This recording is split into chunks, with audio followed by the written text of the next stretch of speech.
Rich, and can you please introduce more about yourself? Sure. Thanks for having me on, Daniel. My name's Rich Lewis. I have a website called silenceteaches.com, and it primarily shares a practice called centering prayer that has really healed me, transformed me, and got me out of my comfort zone and challenged me to try and do new things. So I like to share the practice with people, and I like to share the book with people in case it can help them too in their own life. Mr. Rich Lewis, thank you so much for sharing your knowledge and wisdom to the world. What pivotal experience led you to discover centering prayer as a pathway to your true self? I was I discovered centering prayer in late 2013. At the time, I guess I just felt like my prayer life lacked depth. Remember, and I was skimming the surface. I felt like my relationship with God really was just skimming the surface and lacked depth. And I was searching and I didn't know what to do. And I simply was perusing Amazon looking for a book to read. And I found a book called Healing the Divide: Recovering Christianity's Mystic Roots by Amos Smith, and I began reading his book. And as I read it, he talked about a practice called centering prayer that he had been doing for about 20 years. So it immediately piqued my interest. So I began trying this practice for myself to see if it would resonate with me. And it did. And then I reached out to Amos on his website and we began a back and forth email dialogue. And then we've actually became friends to this day. And he served really as a mentor for the book that I published a couple years after that called Sitting with God. So I discovered centering prayer by reading Amos Smith's book. And it was really, I was more of an exploratory stage. I knew something was missing. I didn't know what it was. And I found it in this practice called centering prayer. How would you explain centering prayer to someone who thinks of prayer only as speaking to God? Sure. So centering prayer is considered two things. It is considered meditation because you're silent, and I'll explain how you do it. But it's also considered or deepening your relationship with God. So it's considered prayer and meditation at once, you could say. And how you do it is you sit comfortably with your eyes closed. To begin your prayer time, you interiorly introduce what we call a sacred word of usually one or two syllables. So that could be love, it could be a color, it could be the ocean, beach, Jesus. And then that signifies you're beginning your silent sit and you're opening to the presence and actions of God within you. And then as you're sitting there in silence, when you begin engaging your thoughts, and what I mean by that is maybe you begin thinking about all the responsibilities you have to do after your sit, or you begin thinking about something that happened before your sit that's really bothering you. You realize that you're really not sitting with God in the present moment. You're now sitting with your thoughts. So you reintroduce that sacred word to come back to the present moment, to let go of your engaged thoughts. And then you also let go of that sacred word. So you just use the sacred word when you need to continuously come back to God in the present moment. And you can do centering prayer really as long as you'd like. So, new people, perhaps the idea of just sitting in silence might seem daunting and might seem like an eternity. So perhaps you start with 5 minutes, but eventually over time, you begin to increase your silent sits to 10 minutes and 15 minutes and even 20 minutes. But and also I'll say centering prayer is a 50-year practice. It's been around for about 50 years. It was created by three Trappist monks in the early 1970s.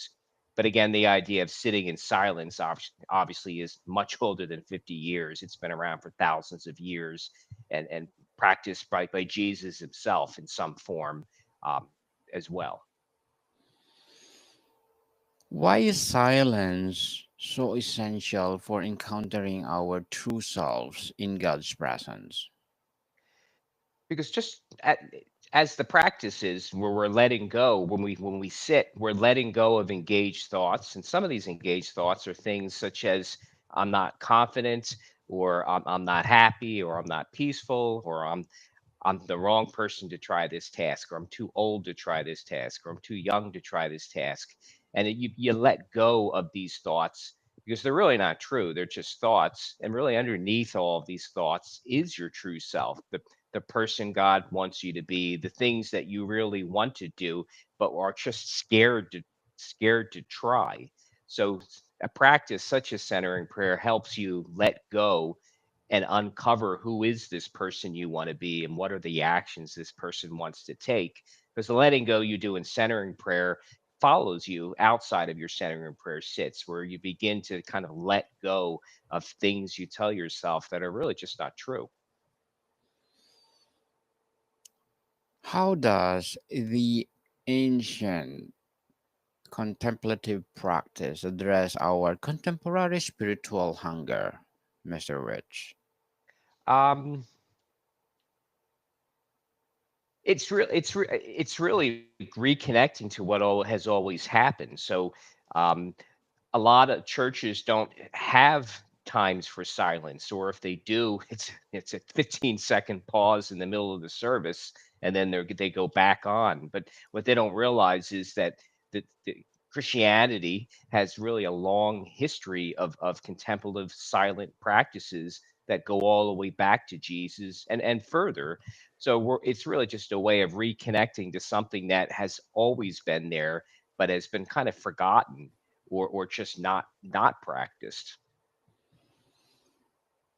Mr. Rich, let's talk about the journey within. You described centering prayer as consenting to God's presence. What does the surrender look like in the daily practice?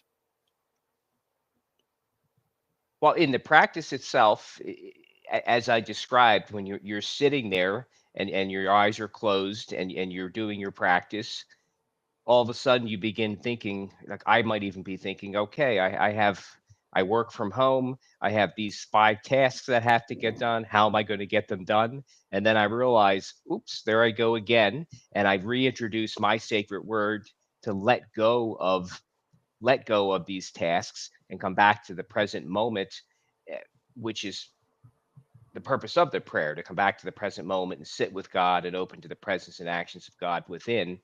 And then outside of the prayer, you can do the same thing. I can look at my need to do list and it might have 20 items on it, and I can let go of 19 of them and decide which one do I need to focus on now, which is most important. And I can let go of the 19 and hone in and focus on that one task that needs to get done. So, kind of the letting go and centering prayer helps me also outside of centering prayer to let go and open up and do what's really most important in the present moment. Let it go, people. Let it go. How does centering prayer help us distinguish between our constructed identity and our God given self? Um, I like to think of it as it kind of helps my mind merge with the bigger mind, because I kind of let go of who I am not and become who I am. And I guess how I'll know I'm acting from the person God wants me to be is, one, if there's kind of an excitement about it, there's an inner peace and calm about it. It might also, push me out of my comfort zone, and that's okay. God wants me to grow. And then lastly, as long as it doesn't harm me or harm others, then I think of it as it's something that God and I together should do. But if kind of any one of those things that I mentioned are off, then I kind of take a step back and just put the pause button on it and think it's not something God and I should be doing together, because something's off. Mr. Rich, let's say, how does the choice and use of sacred word facilitate this deeper communion? That's a great question. You don't have to use a word, but first of all, I guess I'll say if you using a word, you'll want to keep it simple, a one word or one syllable or two syllable word to keep it simple. Also, if you're using the word beach, for example, and then as you interiorly say the word beach to come back to the present moment, if all you're doing is thinking about the beach and how lovely it is, and that, oh, I have an upcoming vacation and I'm going to the beach, then you might want to pick a different word, because the purpose of the sacred word is really just to bring you back to the present moment, letting go of your engaged thoughts, but you also then let go of the sacred word beach itself as well. So pick a word that you're going to use for the practice, not a word that's going to keep you in the present moment thinking about that word. But you also don't need to use a word. You can use, if you're, I started with a word, but I found I was more of a visual person. So I picture an interior image of a Jesus icon that I came across a couple of years ago. So I use that, and whenever I find myself engaging my thoughts, I'll just kind of picture this image, this Jesus icon interiorly, to come back to the present moment. Since I'm more of a visual person, some people are more physical people. They use their breath to come back to the present moment. And then lastly, even Amos, who I mentioned, who I discovered centering prayer with in his book that I mentioned, he actually practices this with his eyes open and just kind of keeps them staring at a spot 4 or 5 feet, I think, on the floor, to keep himself in the present moment. So you could use the sacred, I'll call it the sacred method that works best for you, whether it's a word, whether it's your breath, whether it's kind of an interior image, or whether it's kind of a sacred glance, I'll call it, as what Amos does. What are the initial signs that centering prayer is the beginning of transform someone? Sure, I think that the practice produces a lot of fruits, and they're really unique for each practitioner. And it's not the practice that's producing the fruits, it's really God is gracing you with the fruits that God knows that you need.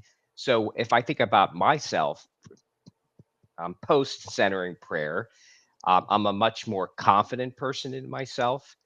I'm a much it's easier for me to calm myself down when I find myself in a stressful situation.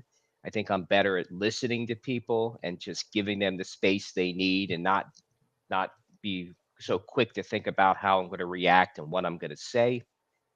It's helped me kind of get out of my comfort zone, and try and do new things. And lastly, I'll say, not that I wasn't excited to live life, but it's kind of given me an excitement for what's going to happen today, and what exciting, neat things will happen today. So those are some fruits that it's definitely produced in my life. And you could probably talk to somebody else who practices. They may share some of them, and they may have other ones that the practices kind of bless them with. Mr. Rich, as an author, what are your short term and long term goals? Well, I have a second book that the publisher of this book, Autumn Carr, challenged me to write a book. So I have a second book that I'll actually be submitting to them in the next couple weeks. Um, it'll kind of, I don't, the title probably will shift a bit, it'll really be about how centering prayer can help people cope with the daily news. And when I think of daily news, it's not just what are they hearing in the media. It's also what's the daily news of their life. So that book will focus on how a practice such as centering prayer can help people, with the daily news they read in the media, but also with their own daily news, how this practice can help. So um, I guess what I like to do is, obviously, I like to continue to share my first book, Sitting with God, because it really is kind of, it shared my journey into how I found the practice, and how it has kind of transformed me, healed me, and I like to share it in case it can help others. And then the second book kind of, I guess, goes further in that it's talking more about how a practice can help people with the daily news of their lives and the daily news from the media. And then I kind of add a couple other things in there, because I have some, center and prayer is my main practice, but I practice journaling, and I practice visualization, and I practice affirmations and gratitude. And these are all practices that have helped me as well, kind of reconnect and keep connecting to my true self. And I added them to the second book as well. What common misunderstanding about centering prayer do you most want to correct? And thank you for that goal and good luck for that goals, Mr. Rich, and looking forward for more success.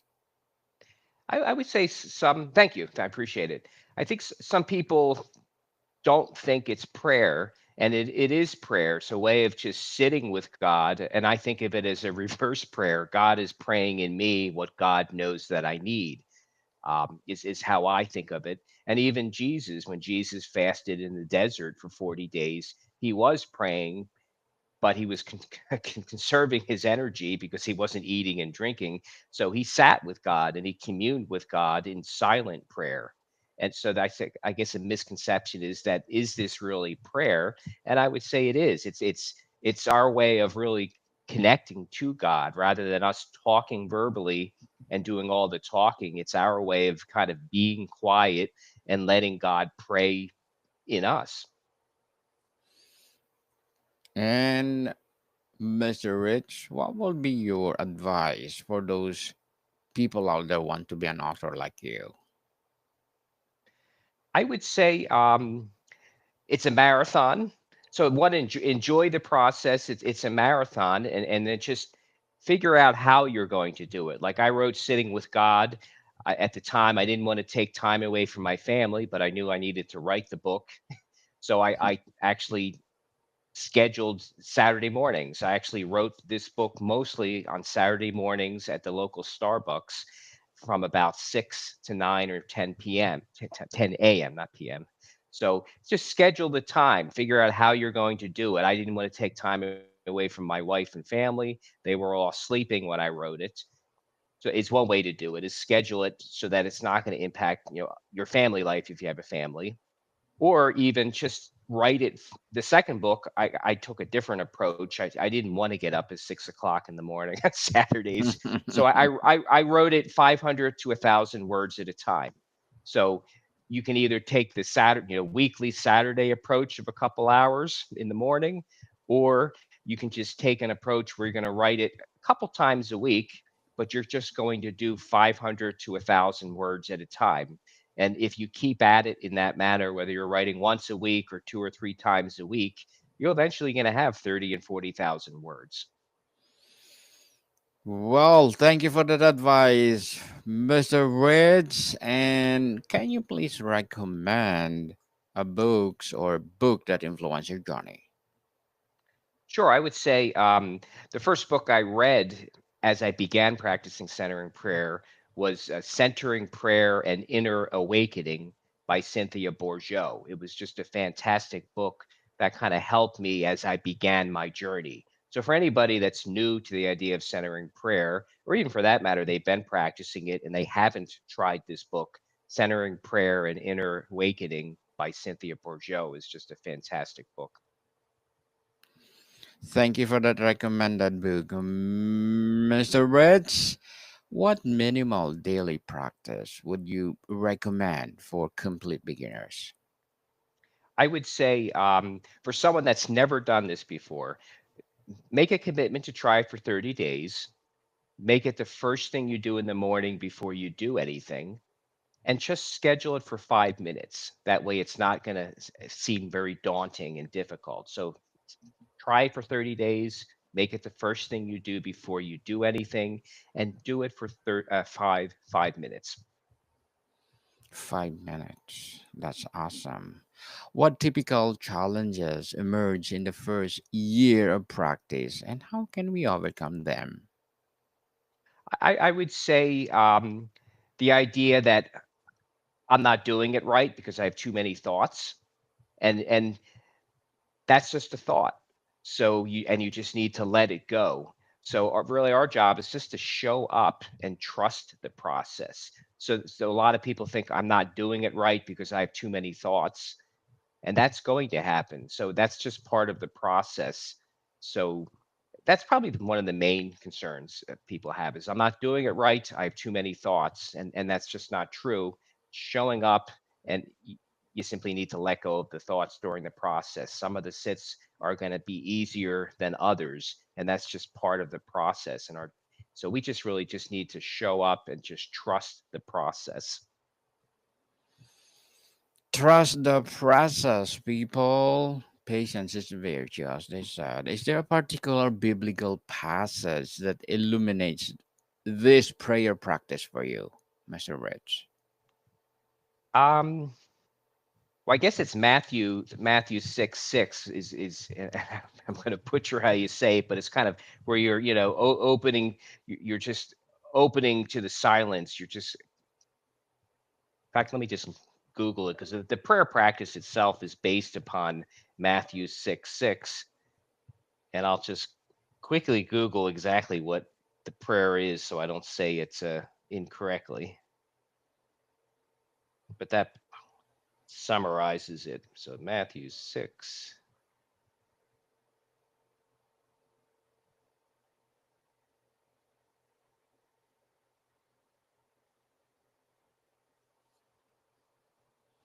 So, Mr. Rich, before while you're doing that, I'm inviting you to please do listen to my other podcast, people. My other podcast, because my abstract essay is already in fifth season, abstract poetry in second season, and my book 101 review in fifth season too. Comedy 101 in second season, and my food 101 in fifth season as well. Geography 101 in fourth season, and my baby podcast, Law 101, and mental health 101. Love letters in its first or fourth season, as well as my movie 101 and music 101, science 101 and sex 101 in its first season. Please listen to them wherever you listen your podcast. So, Mr. Mac, what is Matthew 6:6 talk about?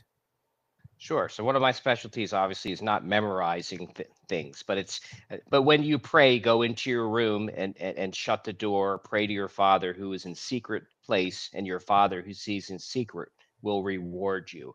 And that's really what's happening during centering prayers. We're being quiet, we're going to our own room, our quiet room, and sitting with God, and God will reward us. And the reward are some of the things we talked about, the kind of the fruits of the practice that God has blessed me with and will bless others with that God knows that they need.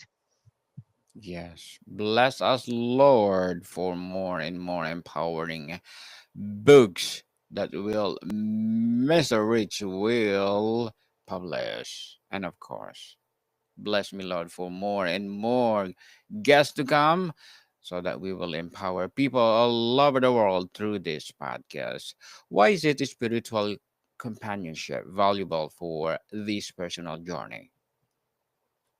Um, and the companionship one is either God, because obviously we're not alone in this journey. God is with us. And I think of it as I'm sitting with God and then I'm getting up and walking with God. So it's not goodbye, God. I'll see you at my next silent sit. God comes with me as part of this practice, but also the companionship of others. You can do centering prayer in community, and there's a lot of groups that practice centering prayer, and they meet virtually or they meet at a real location once a week, and they practice in community. And it's just a great way to sit in God with yourself and God, or even in community with others. And in fact, I have a gentleman, Brian Russell, and I do a monthly gathering where we do exactly that. We give a small talk. We have a Zoom uh, invite, and people come and we give a small talk, and then we do a centering prayer sit.